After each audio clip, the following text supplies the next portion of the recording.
Woo, hey, I got some heat for y'all today. What's good with it, YouTube? This your boy Triple Cup Chuck, and I'm up. And I'd like to bless y'all with something Flip blessed me with earlier. He sent me a gift, and I was watching. I was like, what is the Xbox going to do with the coronavirus epidemic going on? And he come to say, Chuck, during this coronavirus, Microsoft right now is at 90 million active users under the Xbox community. So when I was hearing about that, and 10 million of them on Gamepass. So is the Xbox being successful during the coronavirus, and will they succeed? Matter of fact, let's hear it from Phill Spencer himself. Let's go diving into this. Your boy Triple Cup Chuck, and remember, I do this. Whoa, what's good with your YouTube and YouTube busted? Your boy Triple Cup Chuck, and I'm up. And appreciate you for coming rock with me, like, sharing, and subscribing. And if you have an opinion about the situation that's going on, leave a comment below. I'm gonna read it, because when you comment, our collective minds put together, we bring synergy.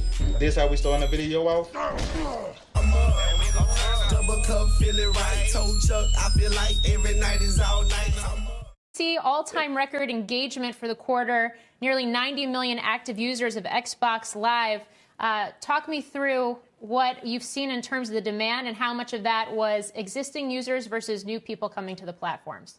Yeah, absolutely. I mean, we've obviously believed for a long time that gaming is just one of the most social and interactive forms of entertainment on the planet. Microsoft's been invested in gaming for quite a while. And at a time where people are physically distanced from their friends and their family, the fact that so many people are now looking at gaming as a great social outlet, I think is just testament to what gaming means. Like you said, we've hit nearly 90 million people on Xbox Live.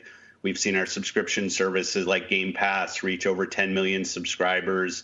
It's really just becoming a strong social fabric in the home at a time of need, which I'm glad we can be there to offer that service. How durable is that fabric? I mean, when things like sports start to come back online, people start to be able to go outside as some of these shelter-in-place restrictions are lifted.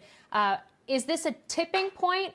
And I guess in terms of more broad-based mainstream adoption of gaming, or will some of that start to slip away again?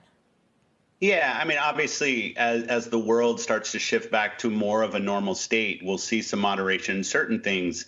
But gaming already, prior to all of this, a third of the world's population plays video games. Half the connected world, the gaming business is nearly $200 billion top line business globally. So it's a big business already. And I think what you're finding and what we're seeing now is people creating friends through their gaming experience, families playing in the home. We've had over 23 million new friend relationships built through Gamepass as people are sitting at home building these digital relationships with people, socializing through video games. So I'm sure there'll be some moderation, but I also think gaming activity, whether it's in the house, the family together, or people playing online, is just going to continue to grow as it was before the C-19 pandemic. Hey, Phil, it's John Fort. Great to see you. Tell me, hey, John. How is this crisis affecting your plans for the launch of the Xbox Series X? Still the same date? Still the same volumes? Great question. Yeah, I mean, we're learning every day. I say over and over, the safety and security of our teams is the most important thing. Obviously, creating safety for our customers online with our services, critically important. As you look specifically, it's an exciting year for us. We're launching an Xbox this year. That drives so much excitement on the teams and in the community. Teams are doing a really good job on keeping our hardware on track. I'd say the bigger unknown is probably the game production, just being honest. Game production is a large-scale entertainment activity now. You have hundreds of people coming together, building assets, working through creative. On the hardware side, we feel good about our plans, and we feel like our plans, there's obviously some impact to schedules, but overall, I think we're in line with where we thought we would be. On the game production side, we're learning every day. I still feel good about it. But I also need to make sure that the security and safety of the teams is the most important thing, and not unduly push when things just aren't ready. Yeah, Phil, that was exactly where I was about to go with you, is the content pipeline and what that's going to look like. The other big focus, though, I think is competition. Obviously, Microsoft is a giant in this space. Twitch, which is owned by Amazon, Facebook has unveiled more of its gaming plans, Apple as well. How fierce is the competitive landscape right now, given the fact that there is so much more opportunity for more people to come and use these platforms and be engaged in a more meaningful way?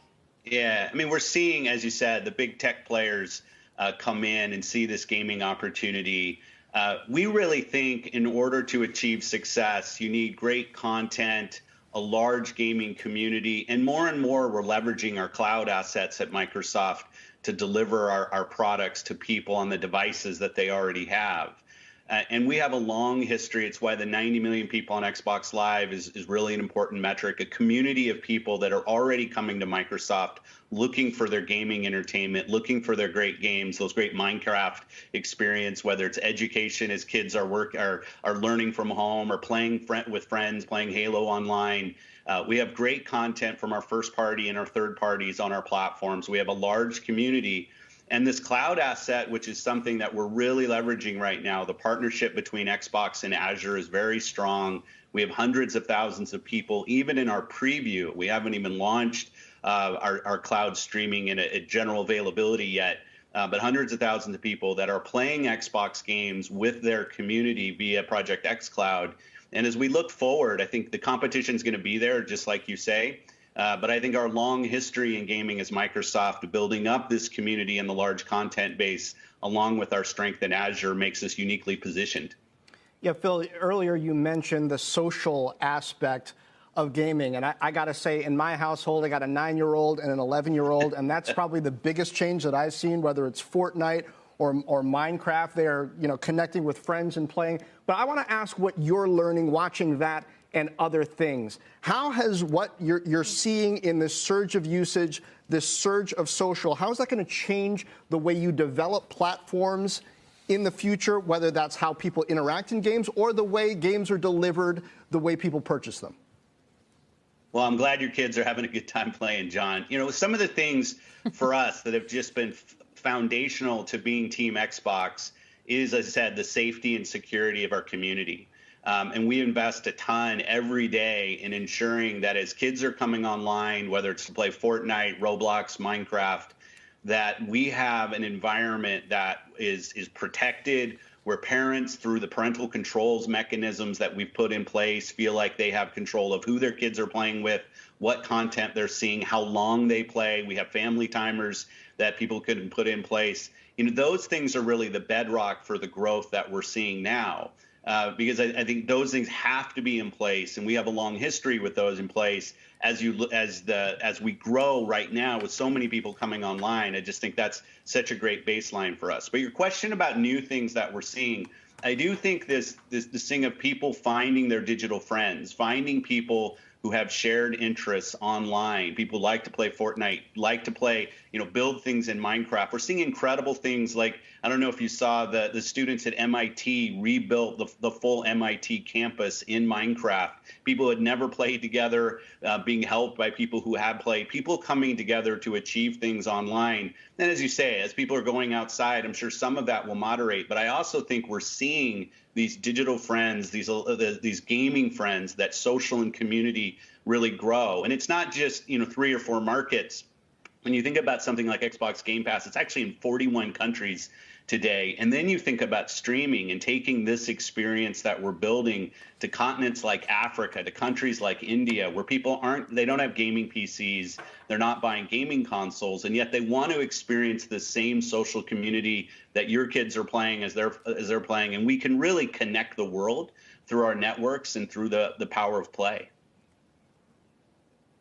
Hey, Phil, I wonder, with schools closed, have you seen the average user get a lot younger? You have to imagine that some of these kids are not studying as much with online learning. And then on live sports, is the return of live sports a liability from a mind share standpoint, or is it good because you just need to keep enthusiasm about sports alive?